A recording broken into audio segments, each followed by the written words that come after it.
Itu kan semua karena tidak mengetahui apa yang sebetulnya terjadi di Papua. Kenapa warga Papua, orang asli Papua, itu selalu diperlakukan seperti itu. Kenapa mereka tidak pernah mendapatkan kebebasan selayaknya orang-orang non-Papua yang ada di Jawa terutama. Maka kalau di prinsip hak asasi manusia, kasus HAM itu nggak bisa dipecah per presiden. Gitu. Jadi yang terjadi di eranya bukan Jokowi sebelumnya, itu kalau tidak ada tindak lanjut yang jelas atau nyata dari presiden, itu presiden bangun negara melakukan pelanggaran HAM. Sebab ruang-ruang yang ada untuk warga negara berekspresi itu selalu ada ancaman yang nyata.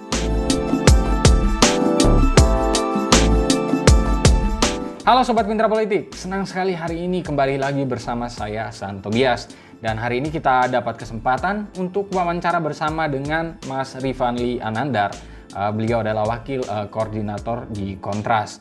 Dan hari ini kita akan berdiskusi banyak tentang isu-isu HAM yang beberapa waktu terakhir ini menjadi topik utama di pemberitaan di banyak media. Oke, langsung aja kita bergabung dengan Mas Rifanli. Oke, terima kasih ya Mas Rifanli untuk waktunya sudah memberikan kesempatan pada kami dari Pintar Politik untuk hari ini ngobrol-ngobrol sama Mas Rifanli. Kebetulan hari ini topiknya kita akan berbincang seputar isu-isu HAM, mungkin refleksi 1 tahun terakhir, juga termasuk mungkin secara keseluruhan di era pemerintahnya Presiden Jokowi. Oke, Mas Rifan gimana kabarnya mungkin sebelumnya? Baik. Di tengah pandemi coba untuk bersuara. Bagaimana teman-teman di Pinpol? Teman-teman di sini ya seperti biasa lah, kita tetap menjalankan aktivitas karena media harus tetap beroperasi, tapi ya tetap juga harus pakai protokol kesehatan.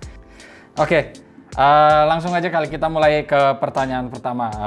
Beberapa hari lalu kalau nggak salah Kontras itu sempat mengeluarkan pernyataan bahwa sepanjang tahun 2020 ini ada sekitar 40 kasus pelanggaran HAM di Papua secara spesifik, dan menyebutkan bahwa bahkan setiap bulan itu pasti ada kasus.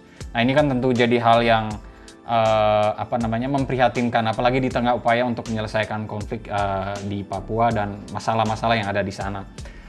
Mungkin pertanyaannya apa yang Mas Rifanli dan Kontras mungkin secara umum melihat mengapa fenomena pelanggaran HAM ini masih terus saja terjadi? Karena kalau kita lihat dari mungkin riset dari LIPI ya, menyebutkan ada 4 akar permasalahan kan di sana, dan salah satunya adalah tentang HAM. Padahal kita tahu bahwa Papua dalam beberapa waktu terakhir ini memang konsen isu yang ada di sana itu sangat kompleks, bicara tentang sumber daya alam, tapi di sisi lain kita juga lihat ada kelompok separatis, dan di sisi lain juga ada persoalan HAM dalam konteks ini posisi Indonesia sebagai negara. Gimana pandangan Mas Rifan? Yang terjadi di Papua itu sejatinya adalah cara pandang negara yang diskriminatif terhadap orang-orang asli Papua. Akar permasalahannya Kontras melihat itu ada yang paling besar karena itu ke sana. Pertama, diskriminatif dalam penegakan hukum itu terjadi. Yang kedua, akses informasi yang dibatasi di Papua itu masih terjadi sampai hari ini. Dua problem ini menjadi masalah kunci yang terjadi sehingga eksesnya itu sampai dengan sejumlah peristiwa kemanusiaan di Intan Jaya, di Hitadipa, kematian pastor, ada 2 pastor yang baru tewas beberapa waktu lalu. Nah itu semua 2 akar permasalahan menurut Kontras adalah itu. Jadi ada diskriminasi penegakan hukum, juga diskriminasi terhadap akses informasi. Nah diskriminasi penegakan hukum ini terlihat jelas dari sejumlah permasalahan yang terjadi yang menyangkut dengan orang-orang Papua itu tidak pernah terselesaikan secara lebih jelas dan nyata sebagaimana kasus-kasus yang terjadi di pulau-pulau lain.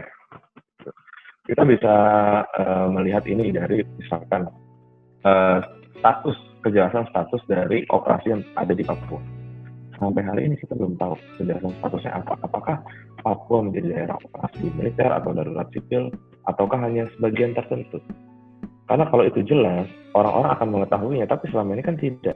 Akhirnya muncullah peristiwa kemanusiaan itu dengan 2 orang hilang yang ditemukan tewas, lalu dibawa ke sungai, terus kematian pendeta Yeremia, sampai kematian kemarin ada pastor lagi, itu semua karena tidak mengetahui apa yang sebetulnya terjadi di Papua. Kenapa warga Papua, orang asli Papua, itu selalu diperlakukan seperti itu.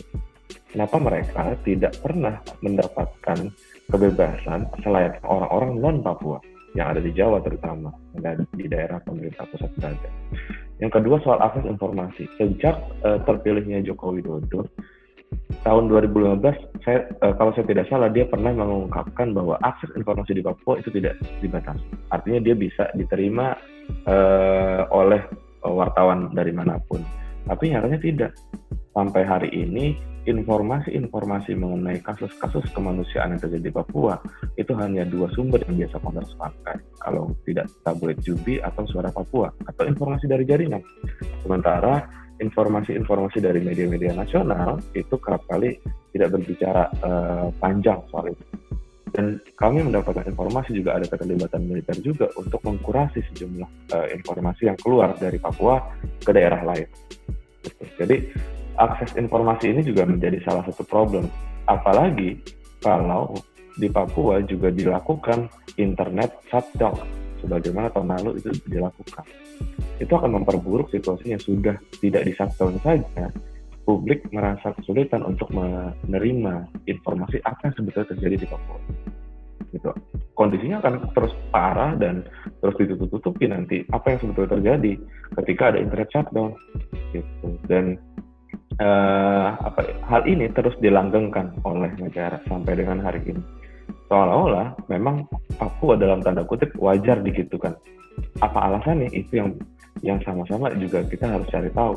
Gitu. Apakah Papua dikenal dengan sumber daya alam yang melimpah sehingga segala kegiatannya dari negara itu mau nggak mau harus represif, sehingga tidak ada yang bisa melawan dan negara bisa mengeksploitasi kekayaan alam yang ada di Papua. Kalau ada yang argumentasi yang bilang gini Mas, katanya pemerintah melakukan katakanlah membatasi akses informasi dan lain sebagainya itu dalam kerangka katakanlah untuk meredam agar isu Papua ini tidak punya amplifikasi yang lebih besar gitu ke dunia internasional dan lain sebagainya, dalam rangka quote-unquote menjaga agar negara ini tetap utuh dan lain sebagainya. Kalau menurut Mas Rifanli dari sudut pandang itu gimana pandangannya? Ya, pertama, hak atas informasi adalah hak yang harus dimiliki oleh publik atau warga negara secara lebih luas. Yang pertama, kalau misalkan ada upaya untuk menghindari amplifikasi yang menurut negara itu sifatnya akan memperburuk situasinya, justru itu kebalik. Semakin ditutup informasinya, semakin orang menduga-duga apa yang sebetulnya terjadi. Oke. Ruang dugaan itu malah terancam lagi nantinya dengan Undang-Undang ITE. Karena ada upaya untuk menyebarkan berita bohong, semisal itu. Karena itu konsekuensi dari ketertutupan informasi yang terjadi di suatu wilayah. Gitu. Nah, negara men-setting itu justru akan berbahaya dan itu akan semakin membungkam ekspresi dari warga negara dengan membuat seolah-olah publik harus mengikuti narasi tunggalan negara. Itu kontradiktif dengan iklim demokrasi ketika orang-orang bebas berekspresi dan menyampaikan pendapatnya. Gitu. Apa kabar mereka-mereka yang ternyata ingin menyuarakan pendapatnya tentang kondisi yang terjadi sebetulnya di wilayah. Desas-desus, contohnya, desas-desus kematian pendeta Yeremia kemarin ada banyak dugaan di awal-awal. Ada yang bilang ini dari KKB, ada yang bilang ini dari TNI, ada yang bilang dari orang tidak dikenal. Kesimpang siuran informasi itu terus dilanggengkan sampai dengan hari ini. Konsekuensinya kemarin atau lusa lalu itu terjadi kematian pendeta yang tadi saya sampaikan. Dia ditemukan tewas, ditemukan di selokan tewas. Lalu polisi diminta untuk mengusutnya. Sementara informasi yang saya dapat kemarin, yang Kontras dapat itu hanya dari beberapa media lokal saja. Impunitas itu juga bisa ada dari minimnya informasi yang dilakukan oleh negara. Gitu. Jadi kalau ketertutupan informasi terus dilanggengkan oleh negara, maka negara sama saja melanggengkan impunitas ke depannya dan berpotensi untuk melakukan keberulangan peristiwa ke depannya. Gitu. Oke, menarik pandangannya Mas Rifanli. Oke, mungkin kita ke isu yang lain. Kalau nggak salah apa namanya Desember tahun lalu itu Pak Mahfud kan pernah bilang bahwa pemerintahnya Presiden Jokowi ini tidak melakukan pelanggaran HAM apa namanya sepanjang katakanlah dari 2015 sampai sekarang. Kemudian pernyataan itu kan melahirkan reaksi dari para aktivis, dari apa namanya pegiat HAM lah. Pasalnya kan kalau kita lihat list-list kasus atau peristiwa yang terjadi mungkin dari 2015 sampai sekarang itu kan ada beberapa yang apa namanya dianggap melahirkan pelanggaran HAM, misalnya terkait pembangunan pabrik semen, kemudian ada juga bandara-bandara di berbagai daerah. Nah, mungkin pertanyaannya gini kan, ada argumentasi yang bilang bahwa ketika negara itu atau pemerintah katakanlah memposisikan diri secara nature-nya dia untuk memperjuangkan the greater good gitu. Argumentasinya orang bilang pembangunan itu berdampak untuk semua orang keseluruhan lebih besar gitu. Tapi pada saat yang sama kan ada apa namanya hak-hak masyarakat di sekitar yang notabene itu quote unquote ya dirampas gitu dengan adanya pembangunan tersebut. Apa yang Mas apa namanya Rifanli lihat dari persoalan ini? Apakah ada batasan gitu negara melampaui hak asasi manusia ketika berbicara tentang pembangunan ekonomi dan lain sebagainya, notabene itu dianggap apa namanya membawa manfaat untuk lebih banyak orang gitu, Mas? Ya. Saya ingat tuh ketika Pak Mahfud menyampaikan pernyataan itu, saya yang pertama respon. Buat saya itu cukup kontradiktif dengan apa yang ilmu yang didapat sama Pak Mahfud dan posisi dia saat itu. Pertama, pelanggaran HAM itu bisa terjadi karena aksi langsung ataupun adanya pembiaran. Nah, kalau di tahun 2019 Pak Mahfud bilang begitu, sementara kepemimpinan Presiden Jokowi itu sudah dari 2014, maka kalau di prinsip hak asasi manusia, kasus HAM itu nggak bisa dipecah per presiden. Gitu. Jadi yang terjadi di eranya bukan Jokowi sebelumnya, itu kalau tidak ada tindak lanjut yang jelas atau nyata dari presiden, itu presiden bahwa negara melakukan pelanggaran HAM by omission gitu. Jadi ada pembiaran yang dilakukan oleh negara, karena negara tidak melakukan tanggung jawabnya untuk melindungi, memenuhi, dan menghormati hak asasi manusia. Dan dalam prinsip hak asasi manusia, warga negara itu disebutnya right holder, sementara negara adalah lebih berer.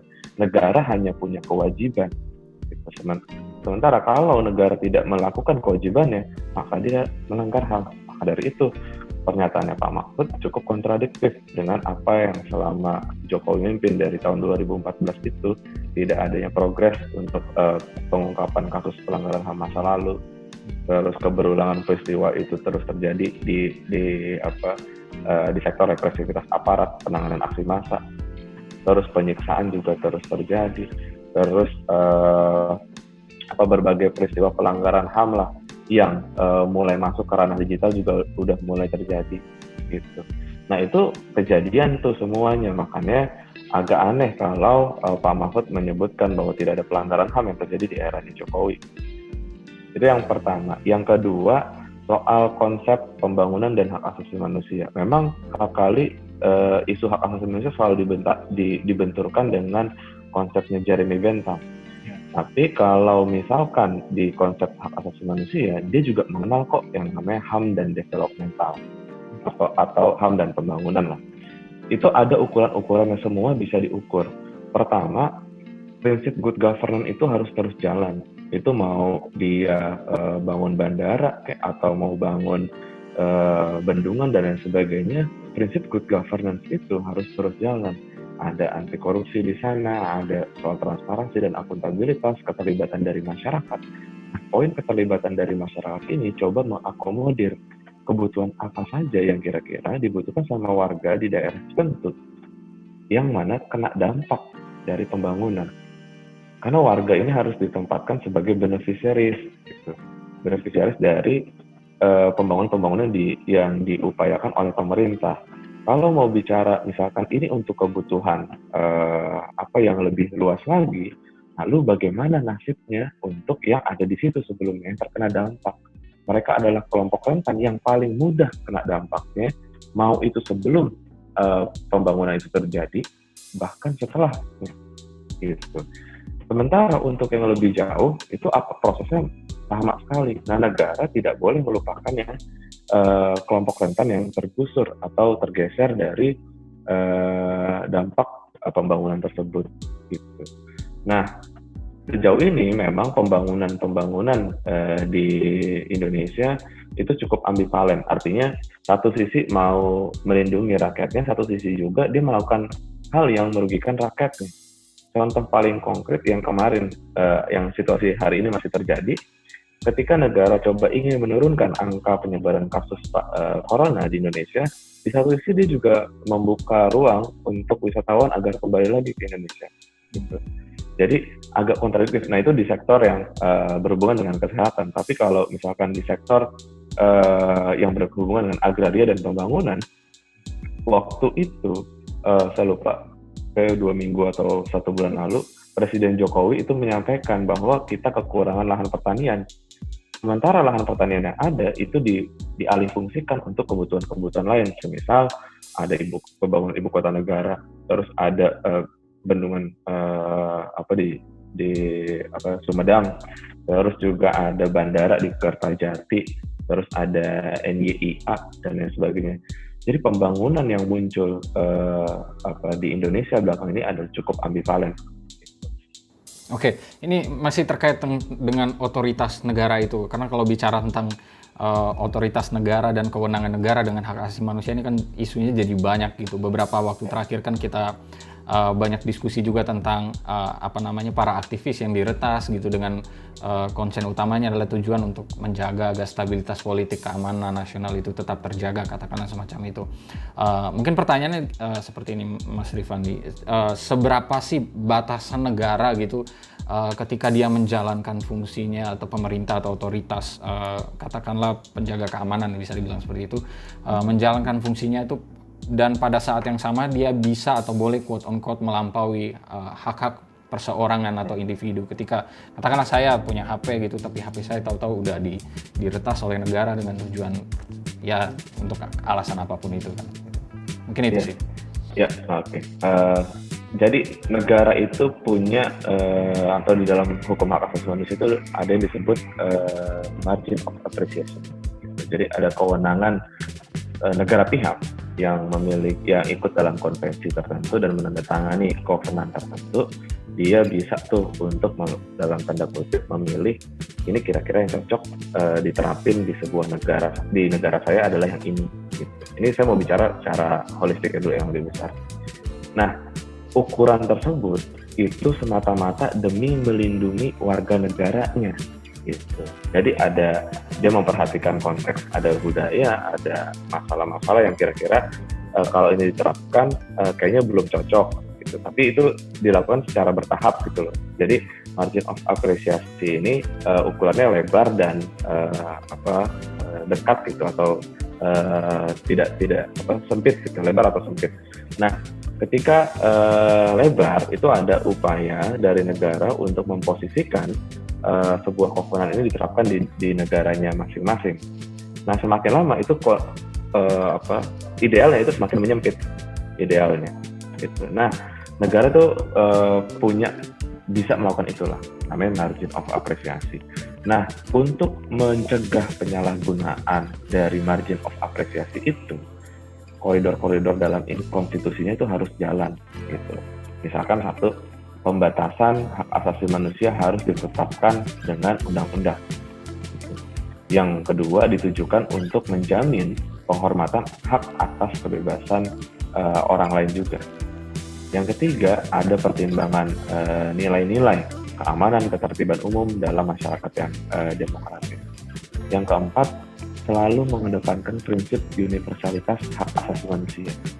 Bahwa HAM di Indonesia kalau dimaknai sebagai HAM yang universal itu akan sama dengan HAM yang ada di luar Indonesia gitu.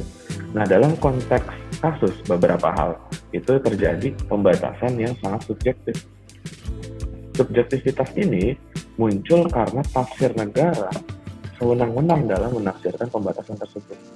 Contoh dalam hal pembatasan kebebasan sipil Kebebasan sipil ini mencakup kebebasan berkumpul, kebebasan berekspresi, dan kebebasan menyampaikan pendapat secara damai.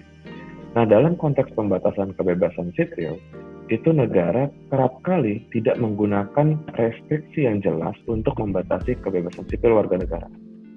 Yang kedua, negara selalu melakukan pembungkaman atau melakukan pembatasan terhadap kelompok-kelompok tertentu yang sedang menggunakan hak konstitusionalnya untuk menyeimbangkan diskursus negara.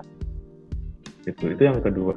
Yang ketiga, ada mekanisme pemulihan yang tidak pernah jalan atas peristiwa pembungkaman atau pembatasan kebebasan sipil. Nah, 3 hal yang tadi itu mewarnai situasi kebebasan sipil kita. Makanya ada ancaman banyak terhadap aktivis, terus juga pola-pola ruang yang ada, pola-pola pembungkaman di ruang-ruang yang ada di ruang digital dan di ruang nyata itu makin sempit. Makanya kita menyebutnya sebagai shrinking civic space. Sebab ruang-ruang yang ada untuk warga negara berekspresi itu selalu ada ancaman yang nyata. Di ruang digital kita ada ancaman undang-undang ITE, bahkan kemarin ada surat telegram dari Kapolri yang berbicara mengenai pasal penghinaan presiden, pejabat, penguasa, dan sebagainya. Terus ada kontra narasi terhadap Omnibus Law. Di dunia nyata, setiap aksi selalu diwarnai dengan represivitas aparat, kekerasan, intimidasi verbal, non-verbal, penyiksaan, penangkapan sewenang-wenang itu selalu disertai. Jadi 2 ruang publik yang semestinya menjadi ruang aman untuk menyampaikan kebebasan berekspresi warga negara justru makin terancam. Nah, di situasi menyempitnya ruang kebebasan sipil ini, itu akan semakin parah ketika sejumlah ancaman-ancaman tersebut berhasil membuat warga negaranya berpikir ulang untuk berekspresi di ruang yang ada. Jadi ketika saya tahu saya mendapatkan ancaman bla bla bla, rekan saya yang mengetahui peristiwa saya, dia akan berpikir kembali. Nah, kalau situasinya sudah seperti itu, maka ke depan itu akan semakin menyempit atau bahkan menutup ruang kebebasan sipil di Indonesia. Gitu. Oke, ya itu perspektif yang menarik. Soalnya sekarang kan lagi ramai juga orang bermimpi sekarang bisa diperiksa polisi. Oke. Oke, kita ke isu yang lain. Ini menarik juga. Beberapa hari yang lalu kan di peringatan Hari HAM ya kalau nggak salah itu Presiden Jokowi sempat berjanji gitu untuk kembali gitu menguatkan taringnya untuk mengungkapkan kembali kasus-kasus pelanggaran HAM di masa lalu. Kemudian itu disampaikan kepada Pak Mahfud MD. Mungkin pertanyaannya gini, menurut Mas Rifanli dan Kontras mungkin apa sih sebenarnya yang membuat pelanggaran-pelanggaran HAM di masa lalu itu sulit sekali buat diungkap gitu khususnya di Indonesia. Mengapa terkesan bahwa peristiwa-peristiwa tersebut pada akhirnya akan terus menjadi misteri dan kita nggak pernah tahu nih sampai kapan peristiwa tersebut akan bisa dibuka ke publik. Ya, ketiadaan political will itu salah satu hal yang tidak bisa dipungkiri atas mandeknya pengungkapan atau penyelesaian kasus pelanggaran HAM masa lalu. Yang kedua, aktor-aktor atau terduga aktor dari pelanggaran HAM masa lalu ini justru ada dalam ruang-ruang yang penting atau strategis di negara gitu. Jadi dimasukkannya orang-orang ini ke dalam ruang-ruang strategis tersebut itu memustahilkan atau makin menyulitkan untuk menyelesaikan kasus pelanggaran HAM masa lalu. Yang ketiga, ketiadaan ide atau terobosan dari pejabat negara di lembaga tertentu, semisal Kejaksaan Agung ataupun di Kemenko Polhukam, untuk mencari terobosan menyelesaikan problem mandeknya pengungkapan kasus pelanggaran HAM masa lalu. Malah yang ada justru semakin kontradiktif. Yang pertama, Kejaksaan Agung yang bertugas untuk menyelesaikan atau melanjutkan temuan-temuan penyelidikan Komnas HAM atas kasus-kasus pelanggaran HAM masa lalu justru mengungkapkan pernyataan yang kontradiktif dengan menyebutkan peristiwa Semanggi 1 dan Semanggi 2 bukan pelanggaran HAM berat. Walaupun dia hanya bicara satu kasus dari berbagai macam kasus pelanggaran HAM masa lalu yang ada, itu sangat amat ironis gitu, karena semestinya Kejaksaan Agung harus bisa menemukan terobosan-terobosan itu. terobosan kenapa berkas-berkas yang diberikan oleh Komnas HAM selalu dibalikin lagi ke Komnas HAM, yang diberikan Komnas HAM ke Kejaksaan Agung dibalikin lagi dari Kejaksaan Agung ke Komnas HAM. Itu sudah terjadi dari zaman sebelum Jokowi memimpin, bahkan itu problem lama. Kenapa hal ini terus dilanggengkan? Memang kepemimpinannya harus diakui tidak memiliki terobosan yang konkret atas bolak-balik berkas tersebut. Yang keempat, memang ini dibiarkan untuk terus ada, gitu. Karena ketiadaan dari presiden untuk mengambil langkah yang tegas. Kenapa kasus ini terus mandek? Misal langkah yang tegas begini, kalau misalkan Jaksa Agung itu kemarin sudah mengeluarkan pernyataan kontradiktif, semestinya dia langsung memecat, karena tugasnya dia bukan mengeluarkan pernyataan itu, tapi mencari jawaban. Kenapa kasus-kasus ini mandek dan persoalannya itu gitu-gitu saja? Gitu. Jadi ketiadaan dari presiden juga turut serta dalam memberikan sumbangsi lah atas mandeknya penyelesaian kasus pelanggaran HAM. Jadi menurut Mas Rifanli ini janji kosong aja, akan sulit dilakukan sampai akhir periodenya Pak Jokowi. Iya, hal yang paling bisa dilakukan oleh presiden untuk bergerak secara progresif dalam menyelesaikan pelanggaran HAM masa lalu, satu, mengeluarkan orang-orang terduga aktor dari kasus-kasus pelanggaran HAM masa lalu yang sedang diusut atau yang coba diteruskan ke Kejaksaan Agung dari Komnas HAM. Yang kedua, buka ruang yang jelas ke korban dari negara, tetapi ini harus transparan dan akuntabel. Yang ketiga, tidak berpihak kepada orang-orang yang ada di belakangnya atau orang-orang yang mengatur semua ini, gitu, atau keterlibatan pihak-pihak ketiga yang ingin menyulitkan pengungkapan peristiwanya. Yang keempat, kawal secara nyata dari bolak-baliknya berkas yang diberikan oleh Komnas HAM ke Kejaksaan Agung. Oke, terima kasih untuk jawabannya Mas Rifanli. Mungkin terakhir, biasanya kalau wawancara di Pinter Politik kita meminta pesan-pesan mungkin dari Mas Rifanli untuk teman-teman muda followers Pinter Politik. Ini banyak kan anak muda, dan kadang-kadang entah kita sadar atau tidak, perspektif kita tentang HAM, tentang apapun, mungkin politik misalnya juga, yang perlulah mendapat wejangan-wejangan gitu. Apa kira-kira mungkin bisa Mas Rifanli sampaikan untuk teman-teman muda? Pertama, di situasi ke depan, karena ini sifatnya saran ya, berarti saya bisa membayangkan dulu apa yang terjadi ke depan. Di situasi ke depan, kebebasan sipil itu akan terus menjadi ancaman di Indonesia. Dengan adanya ancaman yang nyata di dunia digital, malah akan semakin ditambah dengan keberadaan polisi siber, juga ancaman nyata yang ada di lapangan. Itu teman-teman harus bisa melakukan solidaritas yang kuat, membuat solidaritas atau menyusun agenda-agenda tertentu untuk tetap aktif mengkritisi kebijakan negara yang kontradiktif.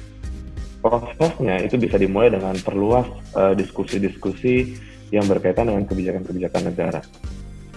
Yang kedua, tidak pernah diam dengan kebijakan-kebijakan negara yang keluar. Dan yang terakhir, bahwa solidaritas itu juga bisa dilakukan dengan lengan merangkul. Dia tidak hanya dilakukan dengan tangan mengepal saja. Nah, lengan merangkul ini itu memperluas lagi circle dari orang-orang yang mungkin saja tidak paham sama isu-isu politik atau isu-isu hak asasi manusia yang ada di sebuah negara.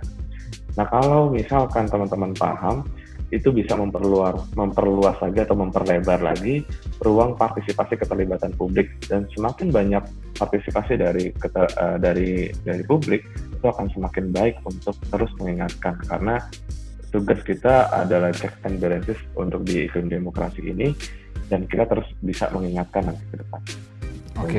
Oke. Terima kasih Mas Rifanli untuk pesan-pesan dan jawabannya untuk sharing juga ke teman-teman Pinter Politik hari ini. Nanti kalau ada kesempatan dan waktu lagi, kita boleh ngobrol-ngobrol lagi, Mas Rifanli. Oke. Mungkin itu aja yang bisa saya tanyakan hari ini. Oke, sukses selalu Mas Rifanli, dan tetap jaga kesehatan sekarang pandemi. Kita memang Oke. Sama-sama Mas San, terima kasih teman-teman Pinter Politik. Oke. Terima kasih ya Mas. Oke, terima kasih telah menyaksikan perbincangan kita tadi. Ada banyak hal menarik yang sudah kita sharingkan bersama dengan Mas Rifanli. Dan kalau kalian punya saran atau masukan untuk tokoh-tokoh selanjutnya yang akan kita wawancarai, jangan lupa untuk tinggalkan di kolom komentar di bawah. Jangan lupa juga untuk like, subscribe, dan nyalakan lonceng notifikasi. Ikuti terus pintarpolitik.com untuk dapatkan informasi seputar fenomena politik di Indonesia. Bye-bye.